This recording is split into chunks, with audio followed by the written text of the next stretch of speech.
So ஒரு ப்ரீமியமான metal body laptop தேடிட்டு இருக்கீங்கன்னா ஸோ உங்களுக்கான வீடியோ தான் இது. ஸோ இந்த லேப்டாப் பார்த்தீங்கன்னா டெல் லேட்டிடியூட் 7340 ஒரு ப்ரீமியம் மெட்டல் பாடி. பட் வந்து பார்த்தீங்கன்னா உங்களுக்கு வந்து ஒரு லைட் வெயிட் கான்ஃபிகரேஷனில் வந்திருக்கு. i5 13th ஜென்ரேஷனில் இருக்குது. 16GB ரேம் அண்ட் 512GB ஸ்டோரேஜோட ஒரு full HD packet keyboard with finger print அப்படிங்கிற கான்ஃபிகரேஷன்ஸில் பார்த்தீங்கன்னா உங்களுக்கு இந்த லேப்டாப் வந்திருக்கு. இதோட ஆன்லைன் ப்ரைஸ் பார்த்தீங்கன்னா மோர் தென் 160+ இருக்குது. ஸோ நம்மக்கிட்ட இது பார்த்தீங்கன்னா உங்களுக்கு 65,000 rupees அப்படிங்கிற ப்ரைஸ் பேண்ட் பார்த்தீங்கன்னா கிடைக்கும். ஸோ ஒரே ஒரு லேப்டாப் தான் இருக்குது, மெட்டல் பாடியில் இருக்குது. போர்ட்டை பொறுத்த வரைக்கும் பார்த்தீங்கன்னா 2 Type-C இருக்குது, ஒரு HDMI இருக்குது, அது இல்லாமல் ஒரு USB தான் பார்த்தீங்கன்னா அந்த லேப்டாப்பில் கொடுத்துருக்காங்க.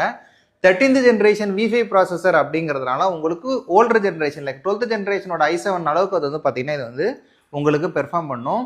வேணுங்கிறவங்க இம்மீடியட்டாக கால் பண்ணி பார்த்தீங்கன்னா கிராப் பண்ணிக்கோங்க. ஸோ இந்த லேப்டாப் பார்த்தீங்கன்னா டோட்டலாகவே உங்களுக்கு ஒரு மேக் ஃபீல் கொடுக்குது. ஸோ வேணுங்கிறவங்க இம்மீடியட்டாக கால் பண்ணி அவைல் பண்ணிக்கோங்க.